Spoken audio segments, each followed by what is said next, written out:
বিধানসভা নির্বাচনে হেরে প্রথম প্রতিক্রিয়ায় নিজেকে মুক্ত পাখির সঙ্গে তুলনা করেছিলেন পশ্চিমবঙ্গের বিদায়ী মুখ্যমন্ত্রী মমতা বন্দ্যোপাধ্যায়। বলেছিলেন বিজেপি বিরোধী, সর্বভারতীয় রাজনীতিতে সক্রিয় হবেন তিনি। ভোটের ফল প্রকাশের দুদিন না যেতেই এবার তারই দেখা মিলল। বৃহস্পতিবার কালীঘাটে নিজের বাসভবনে মমতার সঙ্গে দেখা করতে আসেন সমাজবাদী পার্টির নেতা ও উত্তরপ্রদেশের সাবেক মুখ্যমন্ত্রী অখিলেশ যাদব।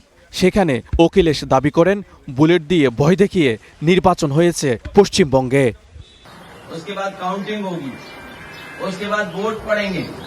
বিজেপি সরকারের আমলে নির্বাচন কমিশনের সঙ্গে যোগসাজশ করে আগে ফল ঘোষণা করা হয়, এরপর সার্টিফিকেট দেওয়া হয়, এরপর ভোট গণনা হয়, আর সবশেষ ভোটার তালিকা খতিয়ে দেখা হয়। তারা পুরো নির্বাচনী প্রক্রিয়াটাই বদলে দিয়েছে। মমতা বন্দ্যোপাধ্যায় বিজেপির চোখের কাঁটা, কারণ তিনি একজন সংগ্রামী ও লড়াকু নেত্রী।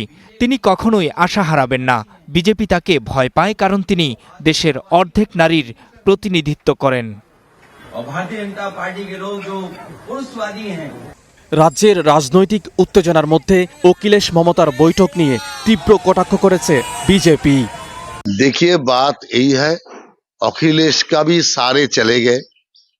অখিলেশ যাদবের রাজনৈতিক ভিত্তি এখন অনেকটাই দুর্বল হয়ে পড়েছে। মমতা বন্দ্যোপাধ্যায়ের অবস্থাও একই রকম। তাই দুজনেই হতাশ হয়ে নিজেদের রাজনৈতিক ব্যর্থতার কথা ভাগাভাগি করতে একত্র হয়েছেন। কিন্তু গোটা রাজ্যের মানুষের মনোভাব দেখলেই বোঝা যায় মানুষ বিজেপির পক্ষেই রয়েছে। পুরা রাজ্য কা জনতা কা রুঝান দেখিয়ে। এদিকে মমতা পদত্যাগ না করায় নিজ ক্ষমতা বলে বিধানসভা ভেঙে দিয়েছেন পশ্চিমবঙ্গের রাজ্যপাল রবীন্দ্রনারায়ণ রবি। বৃহস্পতিবার এক সরকারি প্রজ্ঞাপনে এই তথ্য জানানো হয়। ফলে সাংবিধানিকভাবে মমতা আর মুখ্যমন্ত্রী নন। ফল ঘোষণার 5 দিনের মাথায় শনিবার পশ্চিমবঙ্গের নতুন বিজেপি সরকার শপথ নেবে।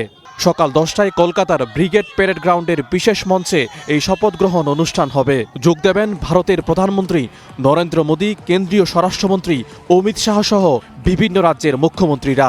এদিন শপথ নেবে রাজ্যের নতুন মন্ত্রিসভাও। তবে মুখ্যমন্ত্রী কে হবেন এখনও সিদ্ধান্ত জানায়নি বিজেপি।